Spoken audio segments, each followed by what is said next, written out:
کلام سید المرسلین ووفقنا للتعلیم الکتاب والسنہ وإحیاء العلوم الدین القویم وہدانا الطریق اہل الحق الصراط السواء المستقیم والصلاة والسلام على من بعث بالدین الصحیح الحسن والحق الصریح السنن الخالی عن العلل القادحة والسالم من الطعن وادلته راجحة محمد المصطفى احمد مجتبى الذي ما ينطق عن الهوى ان هو الا وحي يوحى وعلى آلہ وصحبہ مؤید الدین ومظہر الایمان وعلى التابعین بالخیر والإحسان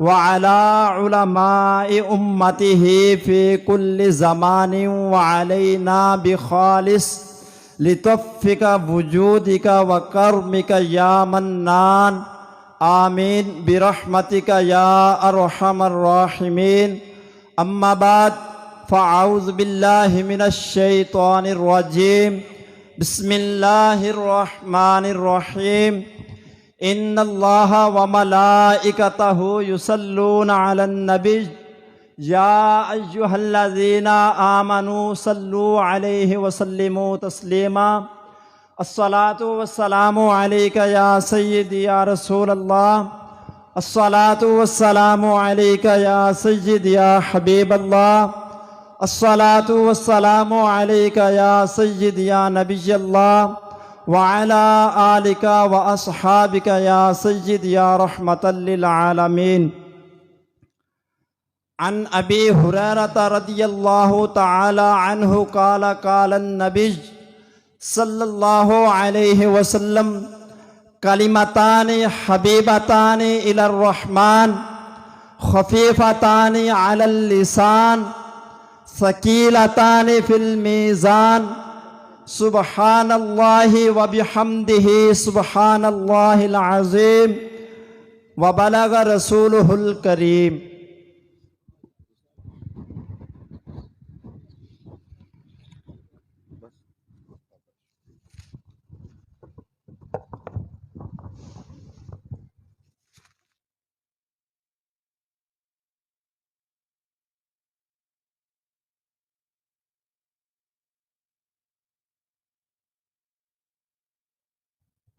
میک چلائیں۔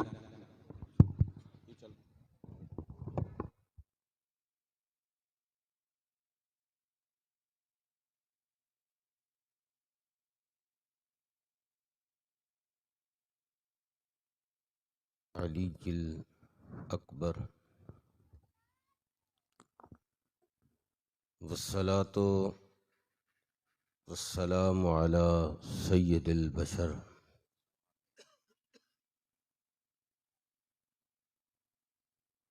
وشفیع الامت فی یوم المحشر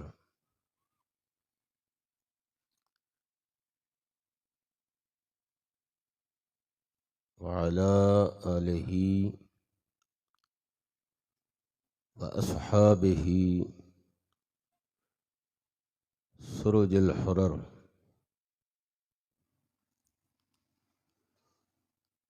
اما بعد فاعوذ باللہ من الشیطان الرجیم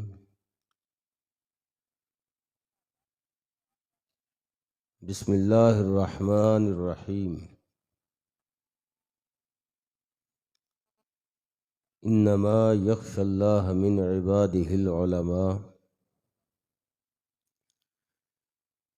صدق اللہ مولانا العظیم وصدق رسولہ النبی الکریم الامین۔ ان اللہ وملائکتہ یصلون علی النبی یا ایہا الذین آمنوا صلوا علیہ وسلموا تسلیما۔ اللہم صلی علی سیدنا مولانا محمد عدد ما في علم الله صلاة دائمة بدوام ملک اللہ۔ ذوق و شوق کے ساتھ درود پاک پڑھیے۔ الصلاۃ والسلام علیک یا رسول اللہ، الصلاۃ والسلام علیک یا حبیب اللہ، الصلاۃ والسلام علیک یا نبی اللہ وعلی آلک و اصحابک یا نور اللہ۔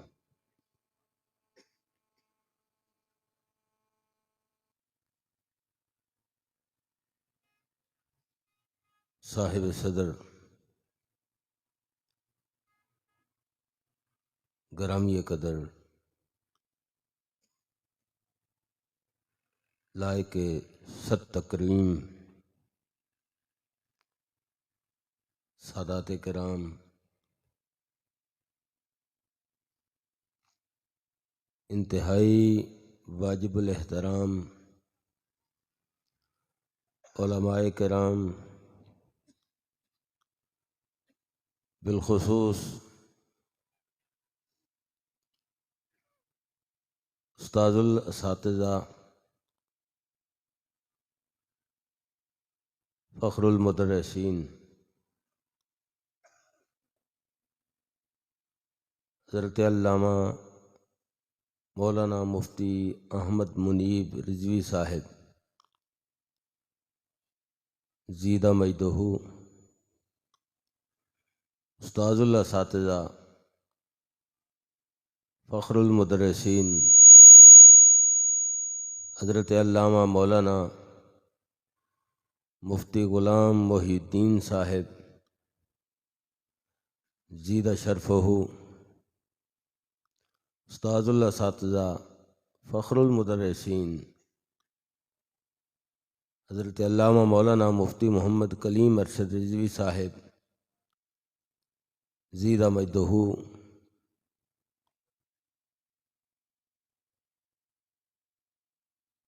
اور دیگر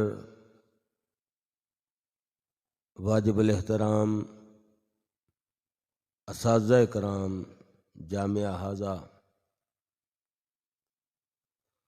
اور انتہائی عزتوں کے لائق جملہ حاضرین محفل،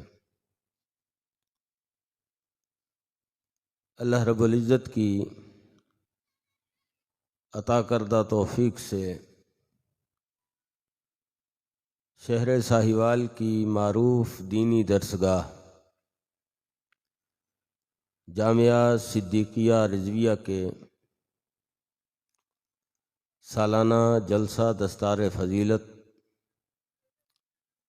و ختم بخاری کے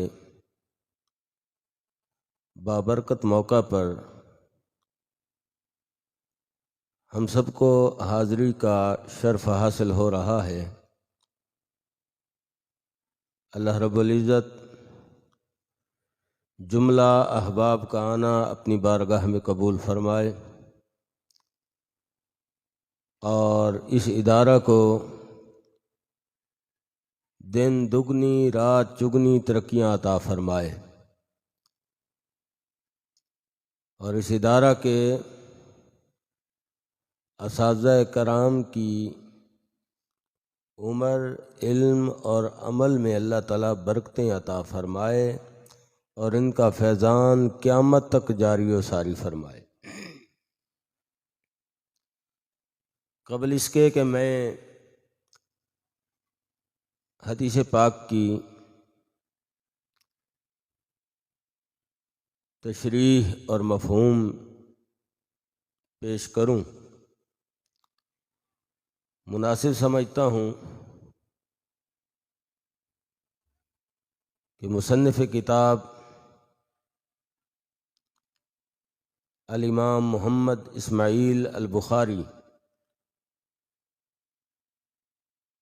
رحمۃ اللہ علیہ کا اجمالی تعارف آپ کے سامنے رکھا جائے۔ پہلی بات تو یہ ہے کہ ہم اہل سنہ کا، اہل حق کا یہ نظریہ ہے کہ اللہ کی کتاب کے بعد افضل اور معتبر ترین کتاب امام محمد بن اسماعیل کی بخاری شریف ہے۔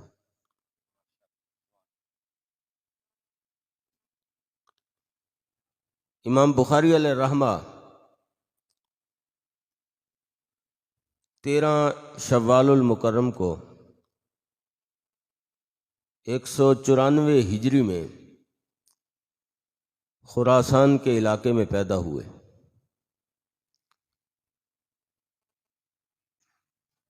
اور عید الفطر کی رات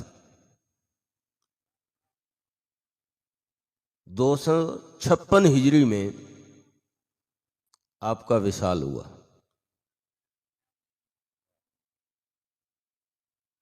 اور عید کے دن بعد نماز ظہر خرتنگ نامی گاؤں میں آپ کی تدفین ہوئی، اور اس گاؤں کا نام خرتنگ بھی آپ کی وجہ سے ہی پڑا ہے۔ جس دن آپ کا جنازہ تھا تو مخلوق کا جم غفیر تھا۔ ان دنوں لوگ زیادہ تر سواری کے لیے گدھے کا استعمال کرتے تھے، تو اس دن گدھے کم ہو گئے، آنے والوں کی تعداد کہیں زیادہ تھی،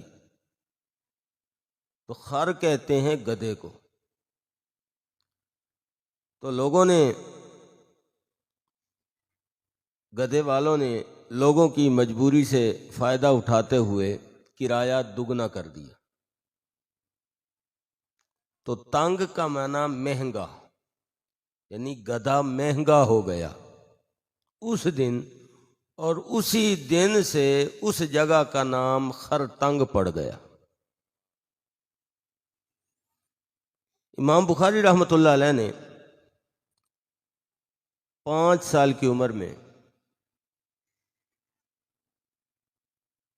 جامعہ کے اندر داخلہ لیا،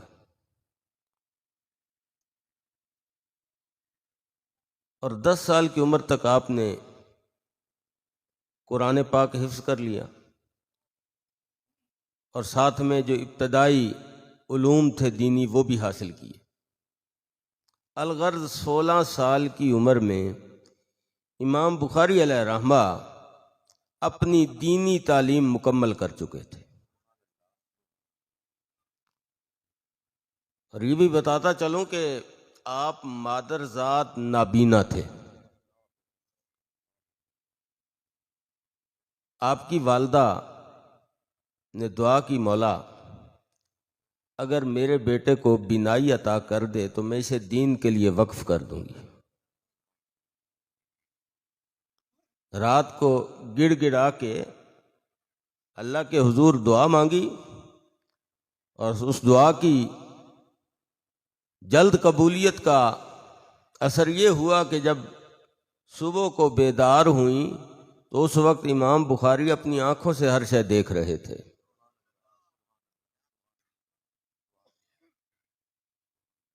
تو یہ آپ کی والدہ ماجدہ کی ایک کرامت تھی۔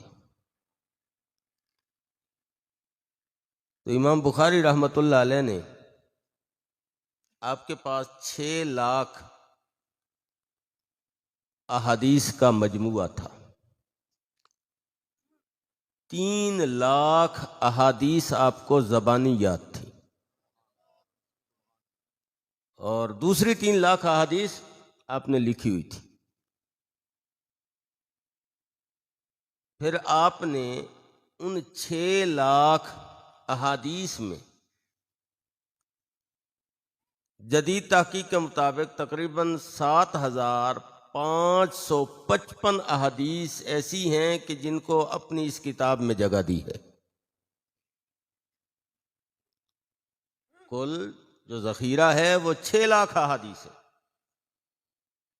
اور اپنی کتاب میں جن احادیث کو آپ نے لکھا، جگہ دی، وہ 7,555 ہے، اور وہ بھی ایسے نہیں۔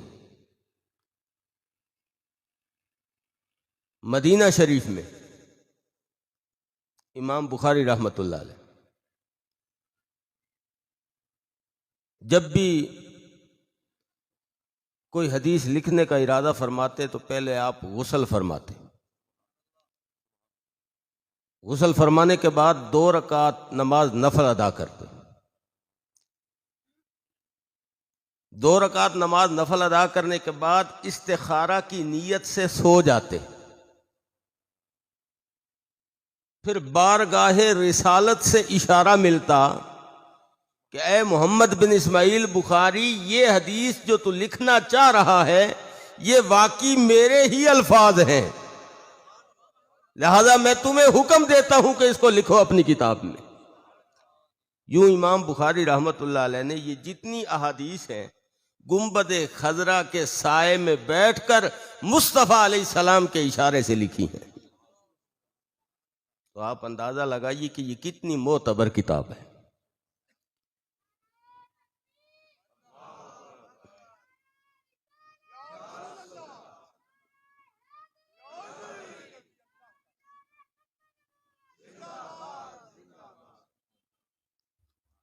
امام بخاری علیہ الرحمہ کہ جو شیوخ ہیں، آپ کے اساتذہ ہیں، جن سے آپ نے اکتساب فیض حاصل کیا، ان کی تعداد 10,000 ہے. 10,000 اساتذہ سے آپ نے علم حاصل کیا، اور آپ کے شاگردوں کی تعداد 90,000 کے قریب ہے. تو یہ مختصر تعارف، چونکہ وقت بہت ہو چکا ہے، سنا ہے کافی دیر سے احباب بیٹھے ہیں، تو اب آتے ہیں حدیث پاک کی تشریح کی طرف.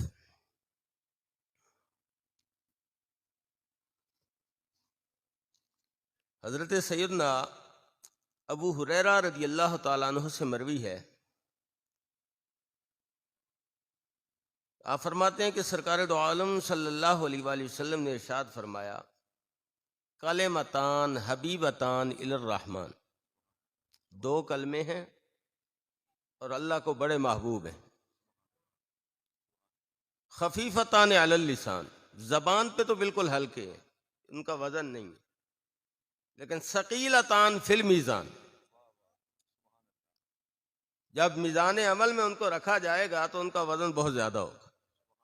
اور وہ کون سے ہیں؟ سبحان اللہ وبحمدہ سبحان اللہ العظیم.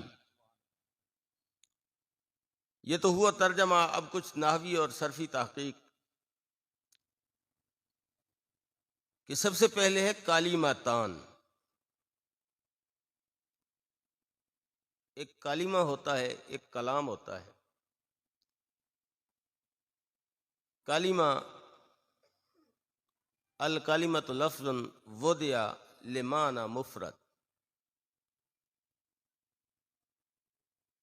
اور ایک کلام ہوتا ہے، کلام کہتے ہیں الکلام ما تضمن کلمتین بالاسناد.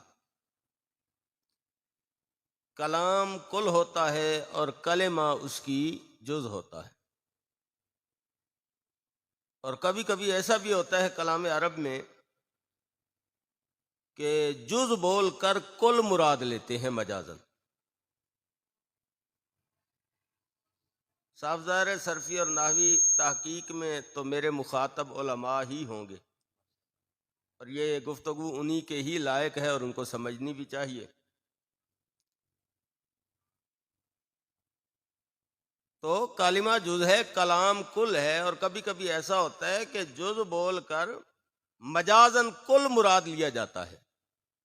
اور یہاں اس حدیث پاک میں بھی ایسا ہے کہ کلمتان بول کر کلامان مراد ہے.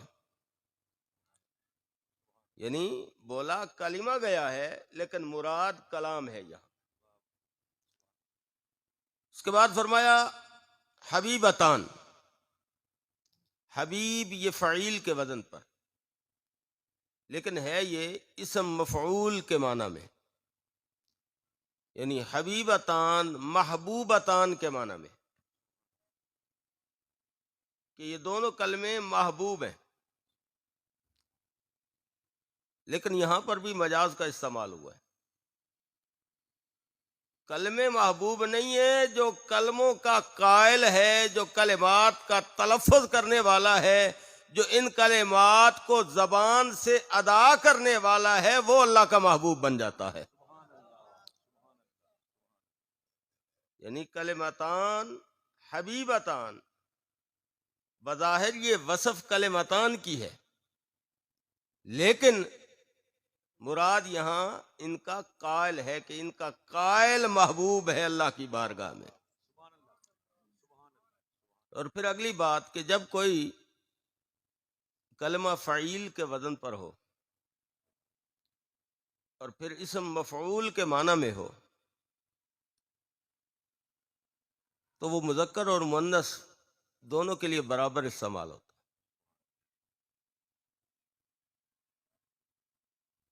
تو اب اس کا تقاضا تو یہ ہے کہ یہ تا حبیبتان میں جو تا یوں ہوئی ہے اس کا تکلف نہیں ہونا چاہیے۔ کلمتان حبیبان کافی ہے۔ جب مذکر مؤنث دونوں میں یہ لفظ برابر ہے تو پھر تائے تانیث کی ضرورت نہیں ہے۔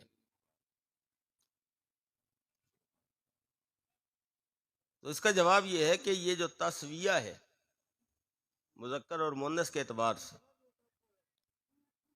یہ جائز ہے، واجب نہیں۔ تو یہ ایک جائز ہے، جب جائز کام ہے تو اس پہ اعتراض نہیں۔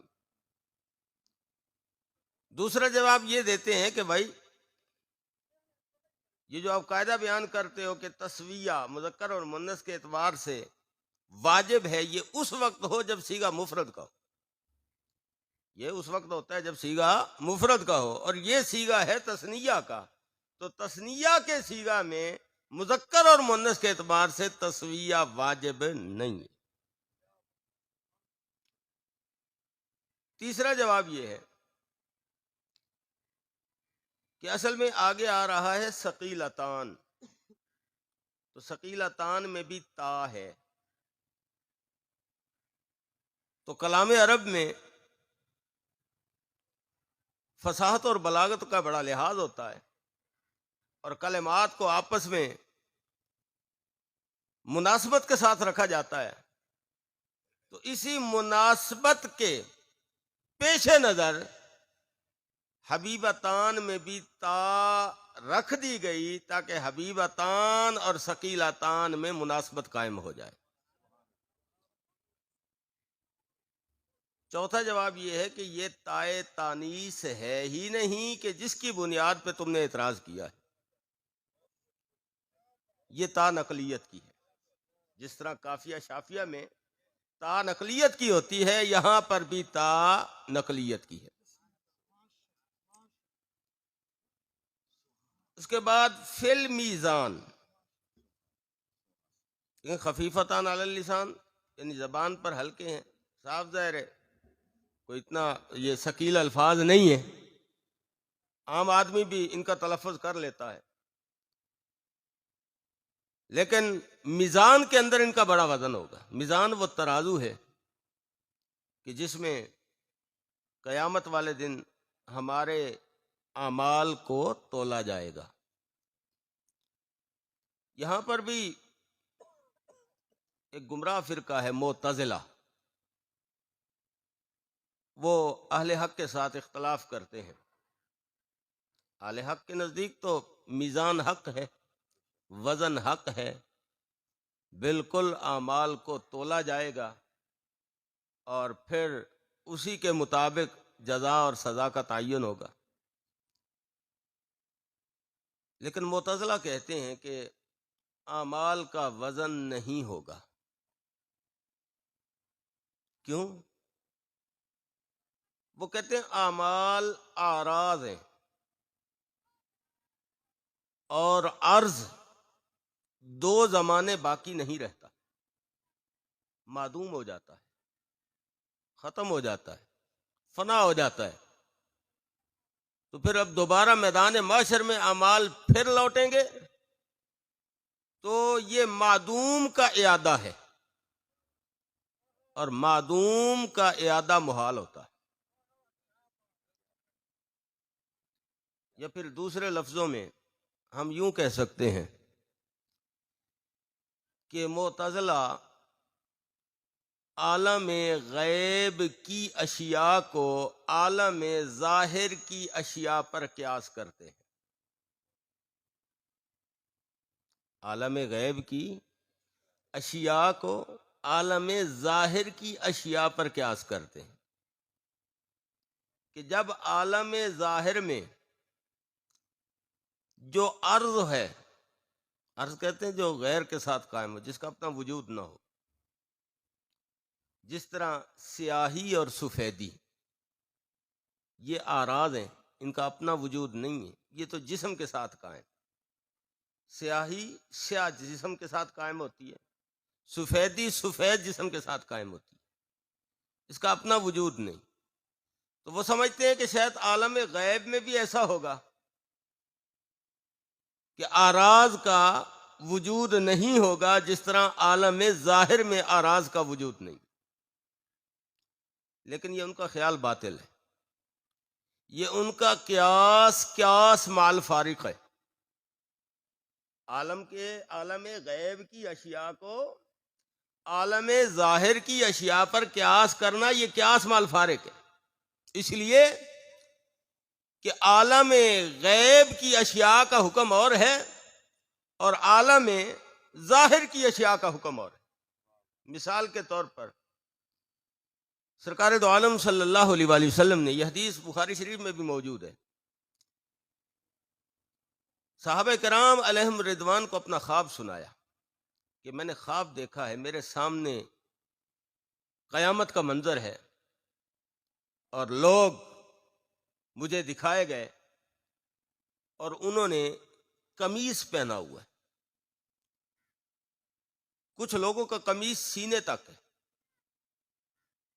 کچھ لوگوں کا قمیص ناف تک ہے، کچھ لوگوں نے گھٹنوں تک قمیص پہن رکھا ہے. اور فرمایا جب میرے پاس عمر آئے نا تو عمر کا قمیص زمین کے ساتھ گھسٹ رہا تھا، یعنی اتنی بڑی قمیص تھی آپ کی. صحابہ کرام نے عرض کی فما اولنا یا رسول اللہ صلی اللہ علیہ وسلم، یا رسول اللہ آپ نے اس کی کیا تعویل کی؟ تو آقا علیہ السلام نے فرمایا اس لباس اور قمیص سے مراد دین ہے. یعنی دیندار بہت سے میرے سامنے رکھے گئے، لیکن عمر وہ ہے کہ جس کو دین نے چاروں طرف سے گھیر رکھا ہے. عمر وہ ہے جس کو دین نے چاروں طرف سے گھیر رکھا ہے. اب دیکھو عالم ظاہر میں تو یہ دین عرض ہے جو دیندار کے ساتھ قائم ہے، دین کا الگ سے کوئی وجود نہیں، دین موجودات خارجیہ میں سے نہیں ہے، دین محسوس مبصر موجود فی الخارج نہیں ہے، دین عرض ہے. لیکن میدان محشر میں اسی دین کو اللہ تعالیٰ نے جسم کی صورت میں پیش کیا ہے. وہی دین جسم، قمیص جسم ہے تو وہ جسم کی صورت میں وہاں ہے. تو اس کا مطلب عالم ظاہر کی اشیاء کا حکم اور ہے اور عالم بالا یا عالم غیب کی اشیاء کا حکم اور ہے. تو سرے سے یہ قیاس ہی غلط ہے معتزلہ کا.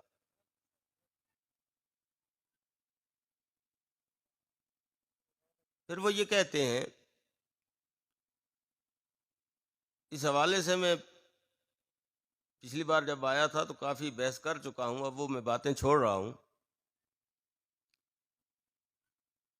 وہ کہتے ہیں اس کا فائدہ ہی کوئی نہیں وزن کا. اول تو وہ کہتے ہیں وزن ہو ہی نہیں سکتا کیونکہ یہ اعراض ہیں، اعمال، اور اگر بالفرض ان کا وزن ہو بھی صحیح تو فائدہ کوئی نہیں. کیوں؟ کہ وزن کا مقصد تو یہ ہے نا کہ معلوم ہو جائے کس کی نیکیاں زیادہ ہیں، کس کے گناہ زیادہ ہیں، اور یہ چیزیں تو پہلے سے ہی اللہ کو معلوم ہے. تو جب اللہ کو پہلے سے ہی معلوم ہے تو اب دوبارہ سے وزن کرنے کا فائدہ کیا ہوگا؟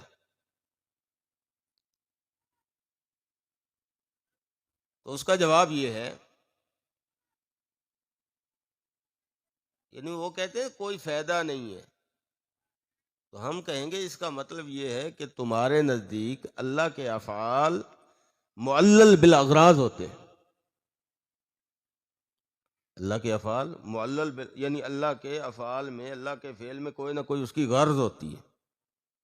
ہم کہیں گے معتزلہ سے، حالانکہ جس کے فعل میں کوئی غرض ہو نا وہ محتاج ہوتا ہے، اور اللہ تعالیٰ تو احتیاجی سے پاک ہے، وہ واجب الوجود ہے، ساری کائنات اس کی محتاج ہے، وہ کسی کا محتاج نہیں۔ تو پھر ہم یہ کہیں گے کہ ہم آپ کی اصلاح کیے دیتے ہیں کہ غرض سے مراد ہم حکمت لے لیں گے، کہ اللہ کے فعل میں کوئی نہ کوئی حکمت ہوتی، اللہ کے فعل میں کوئی نہ کوئی حکمت ہوتی ہے۔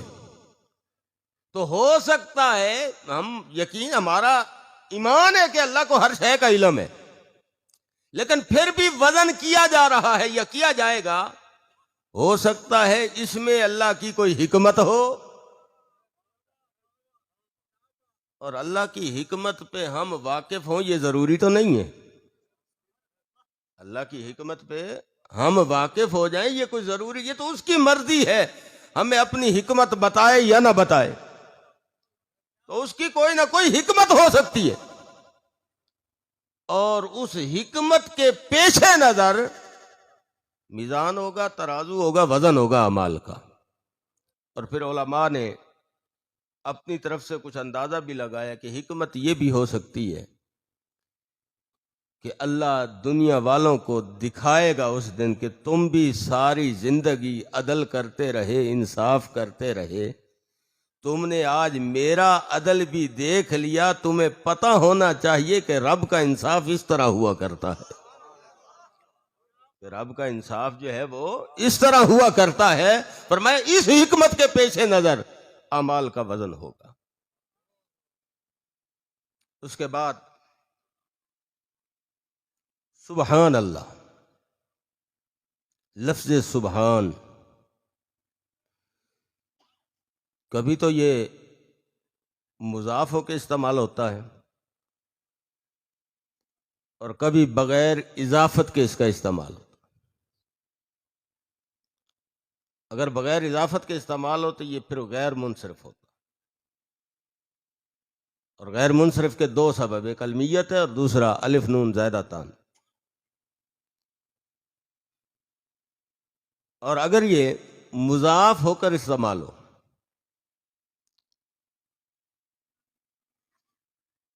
تو پھر یہ منصرف ہوگا، اور اس کے اندر پھر تین احتمال ہیں، یا تو یہ مصدر ہے، یا علم مصدر ہے، یا اسم مصدر ہے۔ سبحان اگر اضافت کے ساتھ اس کا استعمال ہو تو یہ منصرف ہوگا، اور پھر اس میں تین احتمال ہیں، یا تو یہ مصدر ہے، یا علم مصدر ہے، یا اسم مصدر ہے، اور راجح قول یہی ہے کہ یہ اسم مصدر ہے۔ کیوں؟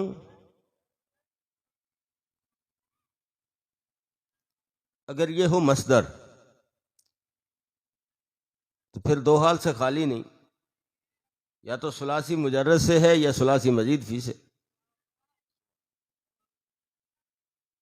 یا یوں کہیے یا تو یہ ثلاثی مجرد سے ہے یا غیر ثلاثی مجرد سے ہے۔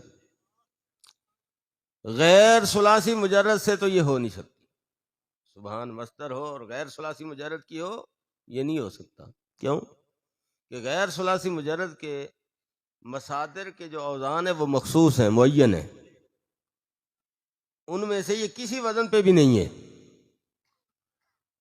تو پھر ثلاثی مجرد کی مصدر ہوگی، پھر دو حال سے خالی نہیں کہ اس کا عامل جو فعل معذوف ہے یہاں وہ ثلاثی مجرد سے ہوگا یا ثلاثی مجرد کے علاوہ کسی اور باب سے ہوگا۔ اگر وہ بھی ثلاثی مجرد سے ہو، یہ بھی ثلاثی مجرد سے، تو مطابقت ہو جائے گی عامل اور معمول میں، لیکن یہ مقام حمد کے مناسب نہیں ہے. یہ مقام حمد ہے اور حمد کے یہ مناسب نہیں ہے. کیوں؟ حمد میں حامد کے فعل کے دخل کا ہونا ضروری ہے. حمد میں حامد کے فعل کا اثر انداز ہونا ضروری ہے، ورنہ وہ حمد ہی نہیں. مثال کے طور پر اگر اس کی مصدر ثلاثی مجرد سے، یہ خود ثلاثی مجرد کی مصدر اور اس کا عامل بھی ثلاثی مجرد سے، تو اس کا معنی ہوگا پاک ہوا وہ پاک ہونا.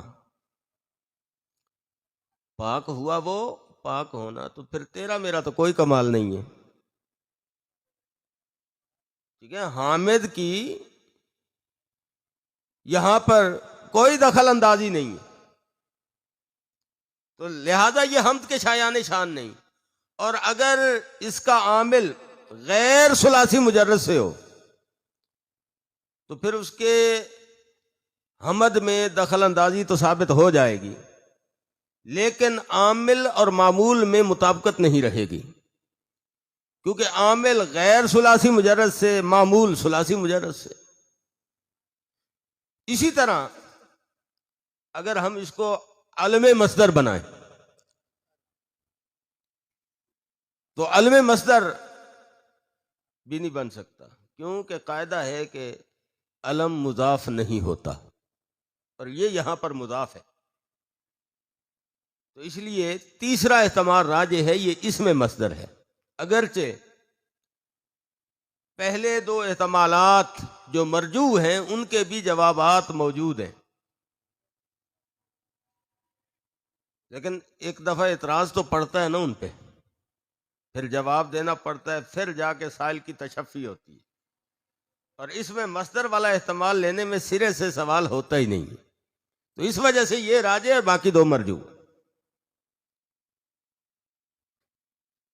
تو یہ اسم مصدر ہوا. تسبیح کا اسم ہے سبحان، تسبیح کا اسم ہے. تو تسبیح یہ باب تفعیل ہے، اور تفعیل کا ایک خاصہ ہے ایجاد فعل. تفعیل کا ایک خاصہ ہے ایجاد فعل. ایجاد فعل کا مطلب یہ ہے کہ فاعل کا فعل کو مفعول پر واقع کرنا، فاعل کا فعل کو مفعول پر واقع کرنا. اور پھر جب باب تفعیل ایجاد فعل کے معنی میں آتا ہے تو اس تفعیل کے بعد انفعال سے ایک صیغہ لایا جاتا ہے مطاوعت کے لیے. مطاوعت یہ ہے کہ فعل متعدی کے بعد فعل لازم کو لانا، اور وہ فعل لازم اس بات پہ دلالت کرے کہ فعل متعدی کے مفعول نے اپنے فاعل کے اثر کو قبول کر لیا ہے. تو اب معنی یہ ہوگا کہ میں نے اس کو پاک کیا پس وہ پاک ہو گیا. معاذ اللہ ثم معاذ اللہ. ایجاد فعل والا خاصہ اگر یہاں ملحوظ خاطر ہو تو معنی یہ ہوگا کہ میں نے اس کو پاک کیا پس وہ پاک ہو گیا. تو اس کا مطلب یہ ہے کہ اللہ پاک ہونے میں تیرا میرا محتاج ہے؟ نہیں، ہرگز نہیں.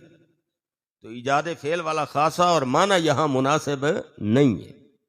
پھر کہتے ہیں ایک انتصاب فعل ہوتا ہے. تفعیل کا ایک خاصہ ہے انتصاب فعل.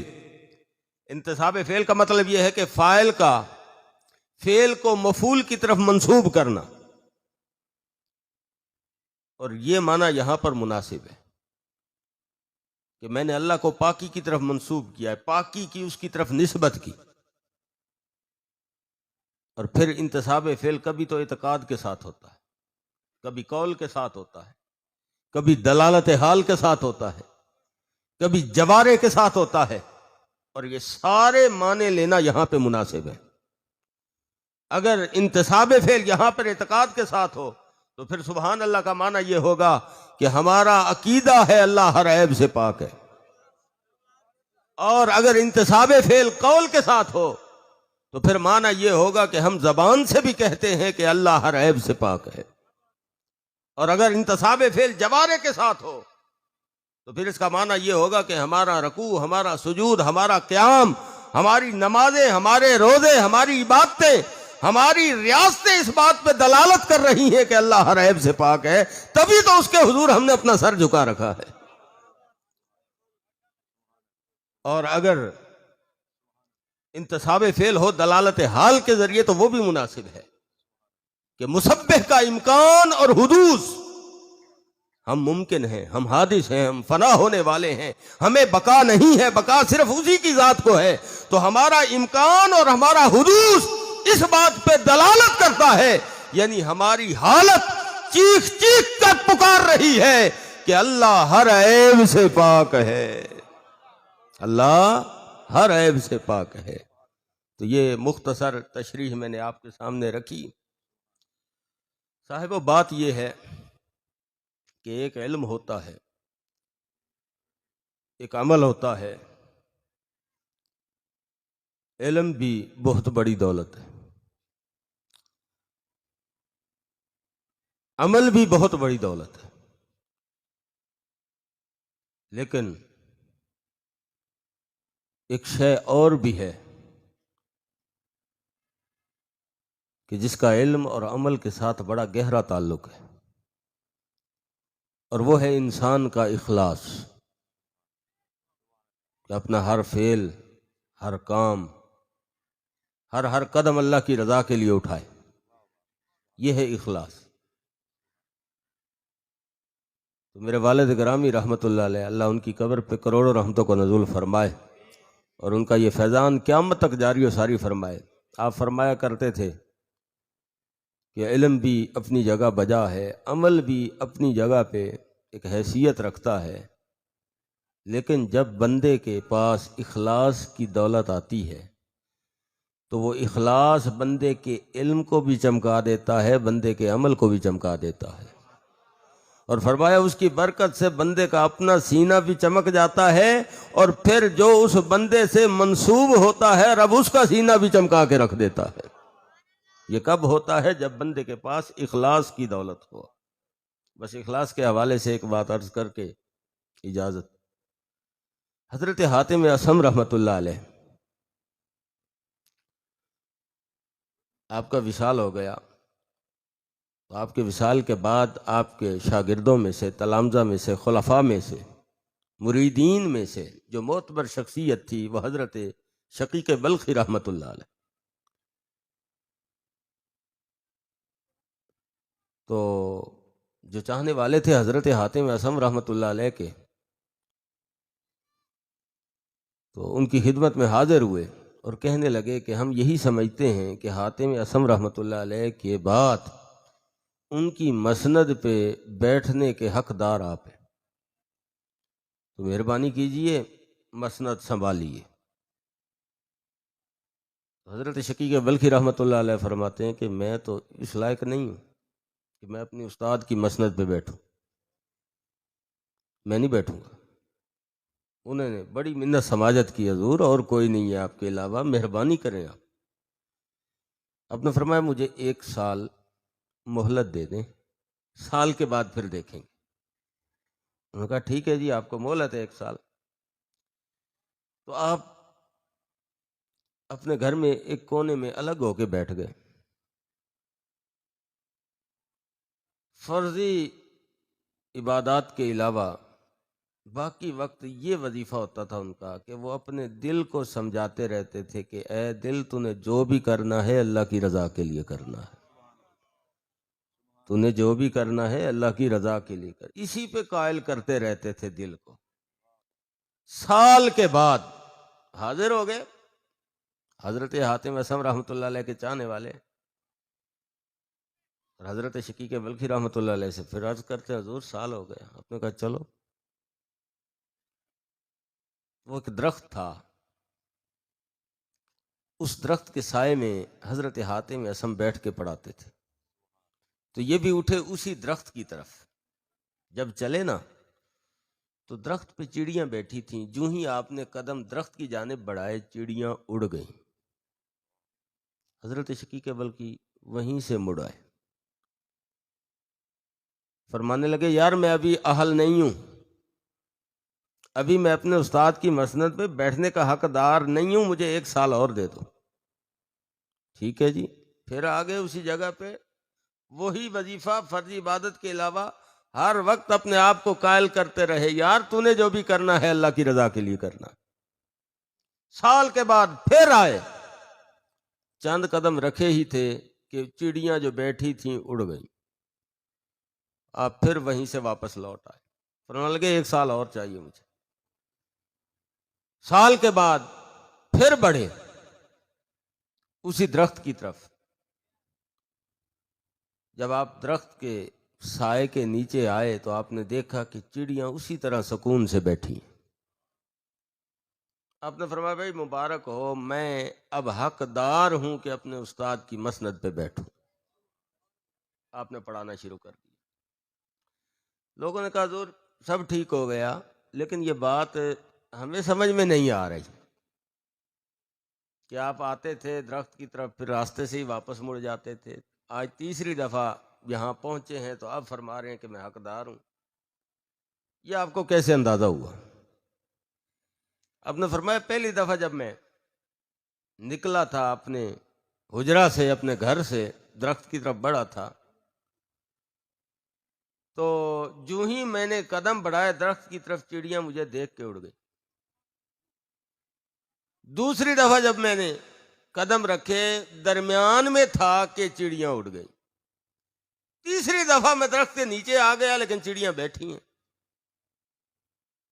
تو فرمایا اس سے میں نے اندازہ لگایا کہ اب میرا اخلاص پورا ہو گیا ہے۔ ان کا حضور ہمیں پھر بھی سمجھ نہیں آئی، چڑیوں کا اور اخلاص کا آپس میں کیا تعلق ہے؟ کیسے اخلاص پورا ہو گیا؟ فرمایا جب بندہ مخلص ہو جاتا ہے، تصنع، ریاکاری، بناوٹ ان چیزوں سے پاک ہو جاتا ہے، اس کا قول فعل ہر شے اللہ کی رضا کے لیے ہو جاتی ہے، پھر انسان تو انسان رہے، جو جانور ہیں، پرندے ہیں، حیوان ہیں، وہ بھی اس سے مطمئن ہوتے ہیں کہ یہ ہمارا کبھی بھی نقصان نہیں کرے گا، کیونکہ یہ بندہ جو بھی کرے گا اللہ کی رضا کے لیے کرے گا، اور اللہ نہیں چاہتا کہ میری مخلوق میں سے کسی مخلوق کو بھی تکلیف ہو۔ اللہ نہیں چاہتا کہ میری مخلوق میں سے کسی مخلوق کو تکلیف ہو، اور اس نے کرنا ہے سب کچھ اللہ کی رضا کے لیے۔ اگر ہم وہ چڑیاں بیٹھی رہیں، انہیں یقین ہو چکا تھا کہ یہ کبھی بھی ہمارا نقصان نہیں کرے گا۔ فرمایا جب بندہ اس سٹیج پہ پہنچ جائے سمجھو وہ اپنے اخلاص میں کامل ہو چکا ہے۔ اللہ تعالی ہمیں بھی اخلاص کی دولت عطا فرمائے۔ وآخر دعوانا الحمدللہ۔